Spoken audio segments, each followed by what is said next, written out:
आंनि मुङा उथ्रिसार गोरा ब्रह्म। दा आङो एक्स एनडिएफबि एसनि सासे जुनियर सोद्रोमा। दा दिनैनि बे हरखाब जिखिनि प्रेस मिट लानाय जिखिनि हाबाफारि बेखौ लानायनि मोनसे उद्देश्य दङ। दा बे उद्देश्यखौ जोङो फारि फारि बुंलांजोबगोन मानि थाखाय हरखाबै लानाय जादों। आरो दा आं माखासे गुबै बाथ्राखौ बुंनायनि सिगांनो आं नैबे बाथ्राखौ आं बुंग्रोनो सानो। जिखिनि अपोजिशन पार्टिनि सुबुंफ्रा जोंखौ दा बुंनो हागौ मिडियाफोराव नुयोब्ला बिसोरलाय माब्लानि एनडिएफबि जाखो,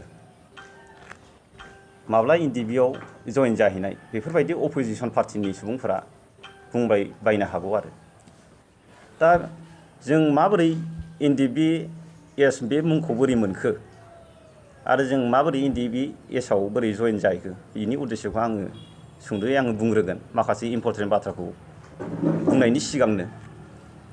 दा जेब्ला 27 जानुवारि 2020 बे थारिखआव जेब्ला एनडिएफबि आरो एबसुजों लोगो नांनानै जयै मोनसे बर'नि जारिमिनारि बिटिआर एकर्डखौ खालामनानै लाबोनाय जादोंमोन।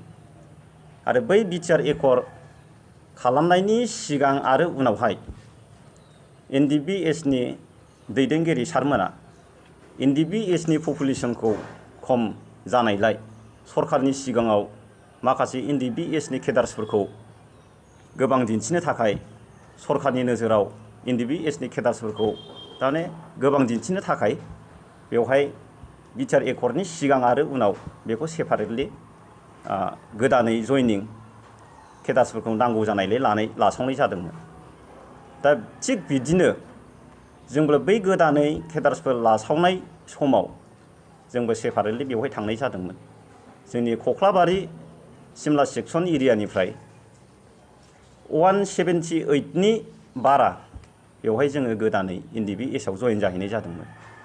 दा बिनि गेजेरावनो दा माखासेया बिदिनो लोमजानाय साजानाय आरो माखासे सैज्य खालामनो हायियाव फैफिननाय जादों माखासेया। थिग बिदिनो 178 जन बेखिनिया एक्टिभ बेयाव थानाय जादों आरो एनडिएफबि एसआव जयनिं गोदानै जुनियर। बे हिसाबै जोङो 178आ फिक्स थानाय जानो हागौमोन नामा बेखौ बियो सेस्था लादोंमोन आरो खिन्थु बिनि साननाया फेइलर जानायसै। 100% फेइलर जाबाय। रावखौबो सासेबो बियो लांनो हायाखै। दा बियो थांदोंब्लाबो बियो हारसिं जादों।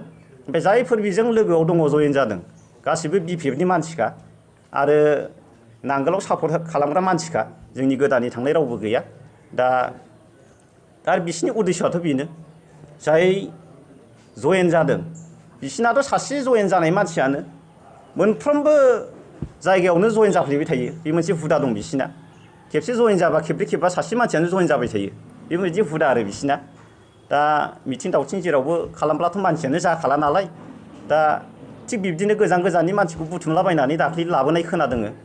दा बिदिनो जोंनि लोगोफोरखौ बै फकफर एरियानिफ्राय गारि लाबोलायनानै फैदों होननानैबो बुंदों। दाथ' फकफर एरियानि जोंनि लोगोफोर दङ नै बेवहायनो दंजोबो।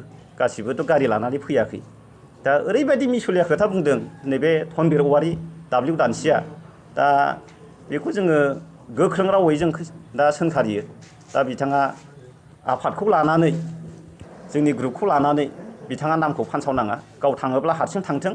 खिन्थु जोंनि ग्रुपनि जिखिनि मानसिफोरनि जिखिनि मुं फारिलाइ नैबेफोरखौ लानानै बियो बानसावनाङा, गोग्गानाङा।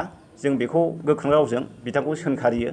दा बिथाङा गाव हारसिंनो मैदेर फालोआव जेनेबा फालोनिफ्राय गावनानै थांनाय मासे मैदेर होननानै दा बेखौ बुंजायो। दा बिथाङा दिङा गैयै मोनसे लैथो गेजेराव दा बिथाङा दङ। दा बिथांनि जिखिनि साननाय बे साक्सेस जाया होननानै जोङो 100% बिथांखौ जोङो सानना लाबाय आरो बिथांजों रावबो लोगो गैया। दा आं बाराखौ बुंला। दा सासे आंनिनो लोगो बि सुग्रेब बिथाङा दा फंनैसो बुंसिगोन। First of all, I would like to give a huge thanks to our Bodoland Radap and my Radap because of giving as a big time in this time of COVID-19. दिनैनि बे माबायाव फैनायनि उद्देश्यआनो जाहैबाय माने थांनाय 18 तारिखाव नै दाखालि थांनाय 18 तारिखाव दिनै साननै जाबाय 18 तारिख खालि बिथां थमबिर वारि बिथाङा जाहाथे माने जोंनि बारग' आफादनि मुं लानानै गावजों लोगोसेयै 135 जोन जइन जाफादों गावजों लोगोसे गारि लानानै जोङो ओंखाम लोगोसे लानानै